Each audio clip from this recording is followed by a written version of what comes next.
It's basketball season. Is everybody excited? Hopefully, as we are.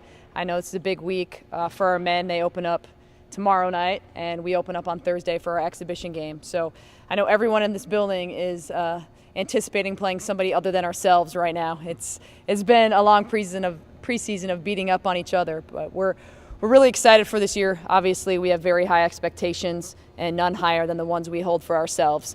But what we talk about every day is, execution beats expectations every day. So for us, we're trying to take this season literally 200 feet at a time. And our goal is to have, the best basketball team that we can produce on the floor any given day. So we're taking it literally one practice at a time right now, not worried too much about rankings, not worried about what may come in postseason. Right now, we're literally taking it one play, one possession, one practice at a time. In terms of our returners, obviously we have an incredible senior class that is their last run. So we're talking daily about leaving their mark and having a great time with them in their last go around as this class that's really set the tone and the standard for our program. So we have Alizea returning as a preseason player of the year. She had an incredible year last year, and I look for even bigger things out of her this year. And then she's got an amazing supporting cast in Erica Davenport, Amani Wilborn, Danielle King, and Atisha Heidemann all in there. And then we have our senior captain, Sandra Dalling, returning for us. So the underclassmen are ready to step up to the challenge. I think you'll see a deeper team than you've ever seen from us before, which is going to allow us to do a lot of different things lineup-wise.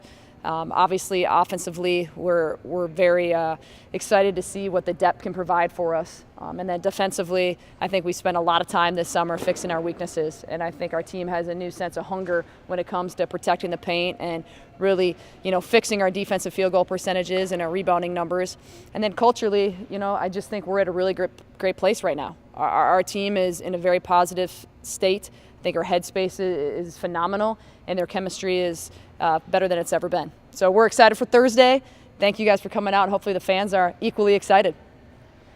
Coach, you kind of alluded to it. Senior leadership kind of describes this team. How do you let these seniors not, push themselves too hard because they want to go out on top?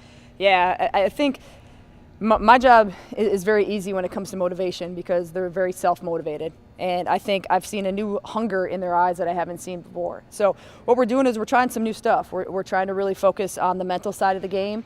We're trying to do different things that we haven't done in the past to keep them focused in other areas and to keep this fun and new and keep them engaged.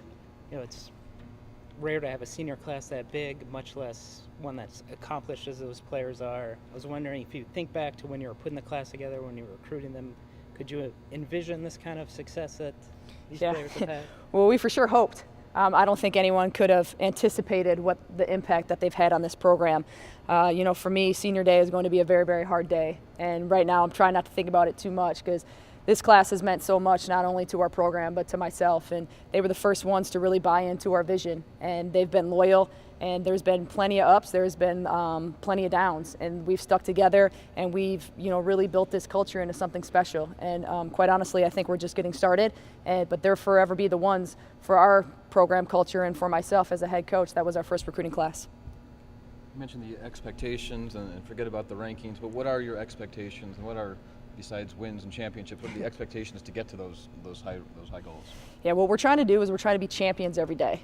I don't think a championship just happens. It's not something that you just, at the end of the year, just cut down nets. It's learning how to be great in the classroom. It's learning how to be great in the community. It's really just pushing each other to be the best versions of ourselves every day. So for us, we talk a lot about that. We talk a lot about culture in our program. We spend a lot of time as a family just becoming, better human beings and stronger women.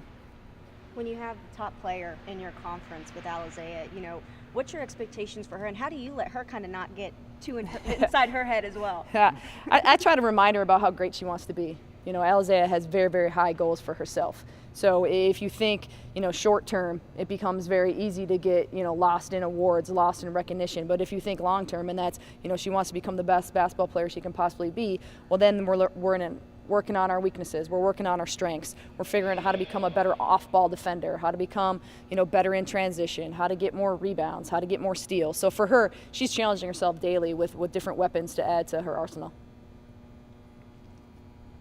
You talked about it a little bit earlier with the whole mental aspect of the team.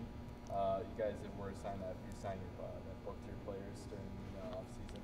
what aspect of your team's game do you see this new mental approach benefiting the most? Well, I think just how we approach mistakes. You know, obviously basketball, there's over 100 possessions in a game, and especially the way we play, we play very fast and up-tempo. So for us, we're not going to play perfect. So it's handling failure. It's how to move on to the next play. It's staying in the present. And I think even for myself, how we're handling timeouts. We're just doing different stuff this year to keep our team focused on the next play and not dwelling on the past and not worrying about what happened last year or what people picked us. It's all about the now. It's all about the present. Coach, you talked about the weaknesses on defense that y'all worked on this in the offseason. Can you talk more specifically like what y'all did? Yeah. Well, first and foremost, we want to protect the paint. You know, I think teams shot way too high of a percentage on us last year, so that's been a huge focus for us is, you know, closeouts, rotations, make sure we're in help side, make sure we're plugging, you know, the paint and now allowing people to just get easy, you know, high percentage shots in there. So we've drilled it over and over in the summer, and I think it's really helped. But one thing I would say is just their maturity level. You know, they're older, they're talking more, they're communicating more, and you can fix mistakes when you talk and you communicate at a high level. And I think that's where we're at versus where we were last year. What's the latest on Torrey McCoy? So, you know, Torrey is doing a phenomenal job staying positive. She's in dialysis 3 times a week. She's still on the donor list. So any thoughts and prayers or anything anyone can do out there in the community to help, or maybe even if you're somebody who is an organ donor, to go get tested. But she's somebody who's handling it phenomenally. She's a very strong kid, inspiration to us all every single day.